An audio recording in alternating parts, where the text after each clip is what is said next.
Hello guys, कैसे हैं आप सब। आई होप आप सब ठीक होंगे, मस्त होंगे। तो आज का ब्लॉग में आपका स्वागत है। तो आज मैं आपके साथ बहुत ही अच्छा सा ब्लॉग शेयर कर रही हूँ, जो यहाँ महाकुंभ का ब्लॉग शेयर कर रही हूँ।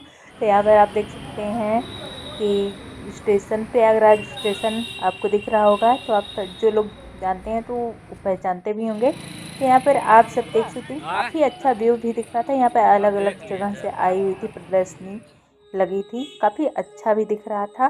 तो कुछ सांस्कृतिक प्रोग्राम भी हो रहे थे। तो गाइज बहुत ही प्यारा सा लग रहा है, मुझे तो बहुत अच्छा लग रहा था। मेरा बहुत ही मन था जाने का, पर जानते ही हैं बच्चे जब छोटे रहते हैं तो नहीं, औरतें कहीं नहीं जा सकती, क्योंकि बच्चों की रिस्पॉन्सिबिलिटी इतनी रहती है कि कैसे वो बच्चों को लेकर।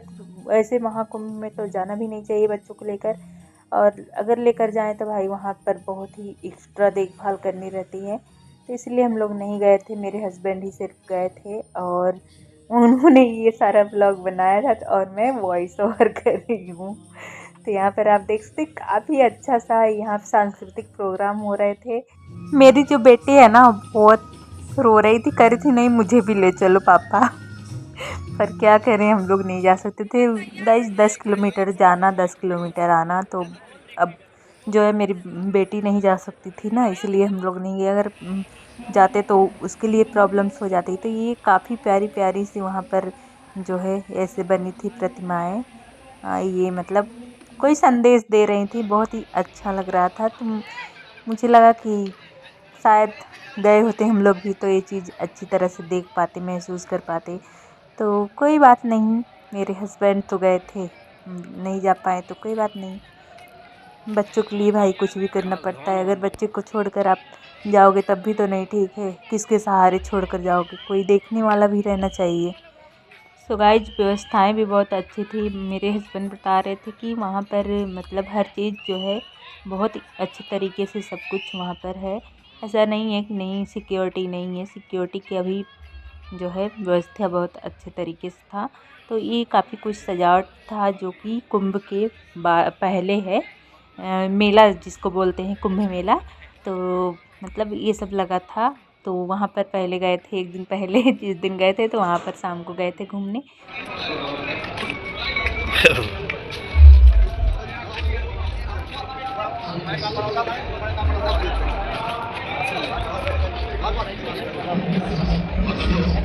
न कोई जहां मेरा, न कोई जहां, ना डगर है ना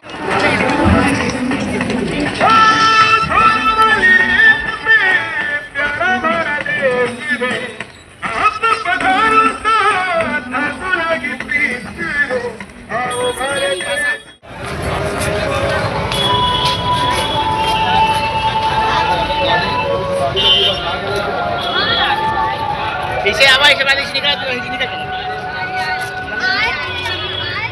आइए आपको ले चलते हैं समुद्र मंथन की ओर, जहाँ महाकुंभ से 14 महारत्न प्राप्त हुए।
पृथ्वी की सीमित परिधि तक हर चीज अपने केंद्र की ओर आकर्षित होती है।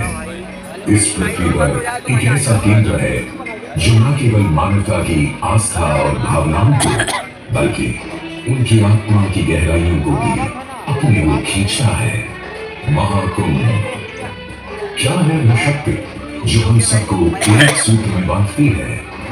उत्तर है गंगा।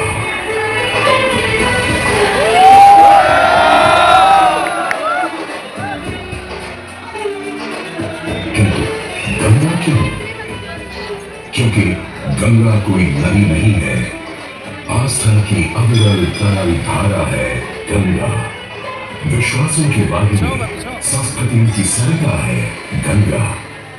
और इस स्थान पर इस प्रयागों के राज में श्वेतरंगा गंगा का संगम होता है अपनी दो बहनों श्यामल वर्ण यमुना और अदृश्य सरस्वती से।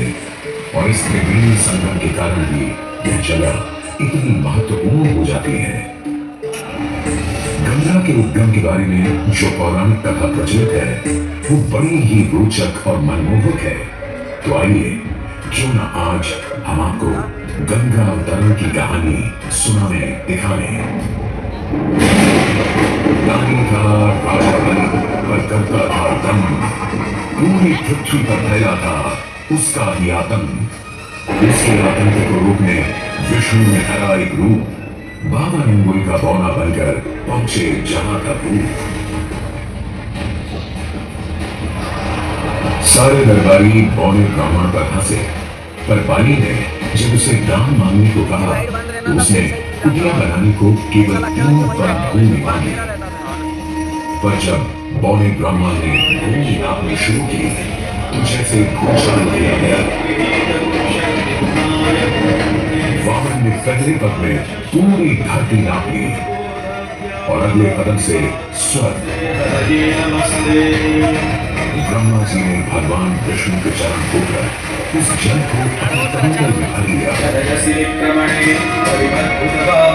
और अब वामन अवतार ने अपना तीसरा पद बलि के सिर पर रख उसे पाताल लोक भेज मुक्ति दे दी।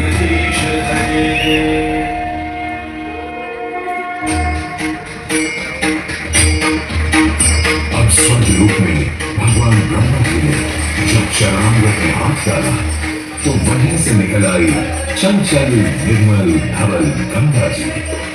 पवित्रा क्यों तुम चंचला, आज से तू मेरी पुत्री और नाम तेरा गंगा।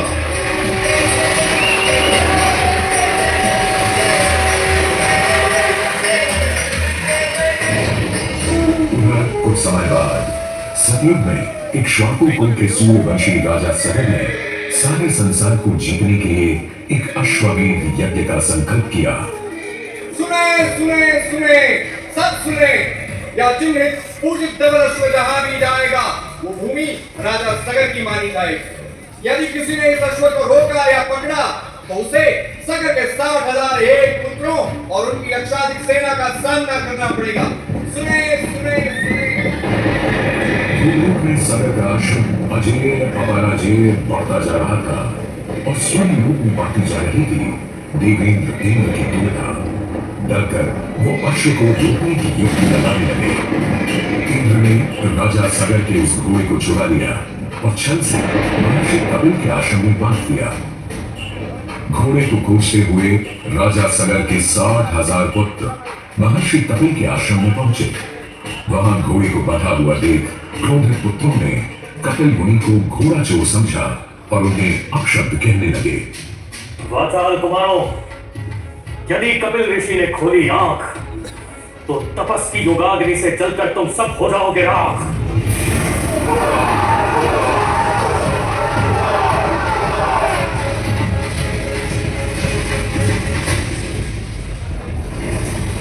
उधर सगर थे चिंतित, न अश्व का पता था न पुत्रों का कोई समाचार। पिता का दुख देख पुत्र अंशुमन चल पड़े खोज पर। जब महर्षि कपिल के आश्रम पहुंचे तो देखा अश्व को और साथ ही अपने 60,000 भाइयों की भस्म को। महर्षि से की क्षमा याचना और पूछा तर्पण का उपाय। तुम्हारे भाई थे घमंडी, अविवेकी और अभिमानी भस्म कर दिया उन्हें मैंने, तो उन्होंने मेरी नहीं मानी। गंगा जल, केवल गंगा जल ही दे सकता है मुक्ति उन्हें, जो भस्म हुए तुम्हारे परिजन। अंशुमन को अपने भाइयों के तर्पण के लिए गंगा को लाने का बहुत मन था, किंतु किसी को राजधर्म भी तो निभाना था और राज भी चलाना था। देखते देखते 7 पीढ़ियां गुजर गईं, पर 7 पीढ़ियों के बाद समय आने पर राजकुमार भगीरथ ने राजा बनने से साफ मना कर दिया।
सो गाइज ये है गंगा के किनारे का नज़ारा। काफ़ी सुंदर सा लग रहा है, भले भीड़ है तो क्या हुआ, लेकिन बहुत सुंदर लग रहा है। वहाँ की खुशी अलग ही है।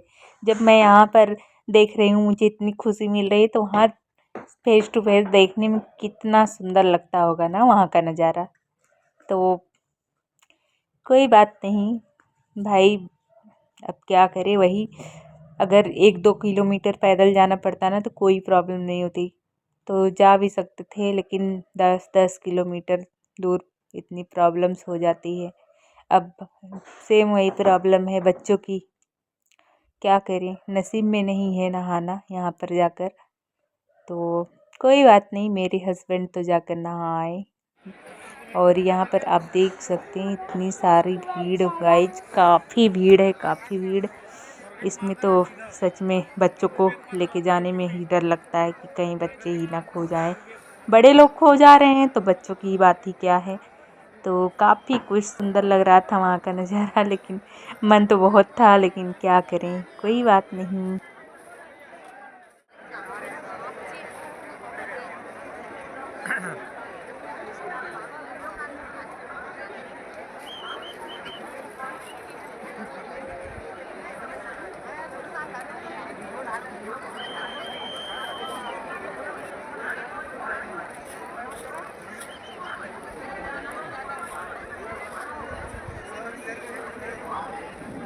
सो गाइज अब जा रहे थे त्रिवेणी संगम। लोग बोलते हैं ना कि वहाँ नहाने अगर जाओ तो वहीं नहाओ, वहाँ ज़्यादा शुद्ध रहता है। शुद्ध मतलब सब शुभ रहता है, सॉरी गाइज, शुभ रहता है। तो वहाँ का नहाना जो है ज़्यादा फलित माना जाता है। तो इसलिए मतलब नहाना तो वैसे गंगा नदी में कहीं भी नहा लो, पर क्या है कि प्रयागराज में महाकुंभ में संगम में अगर ना नहाए तो क्या नहाए। तो इसलिए लोग संगम द्वार पहुंच गए थे। तो यहाँ पर काफ़ी अच्छे रुद्राक्ष से जो है शिवलिंग बने थे। बहुत सारा खर्चा किया था सरकार ने इन सब चीज़ों पर। काफ़ी कुछ बहुत ही सुंदर सा लग रहा था, देखने में ही भव्य लग रहा था। सो गाइज आज का ब्लॉग यहीं पर एंड करूँगी। आगे देखिएगा, मेरे हस्बैंड नहा रहे हैं। तो वीडियो अच्छा लगे तो लाइक शेयर सब्सक्राइब कर दीजिएगा। और हाँ गाइज, कमेंट भी कर दिया करो कि आपको कैसा लगा ब्लॉग, मोटिवेशन मिलता है हम लोगों को। Bye bye, love you all.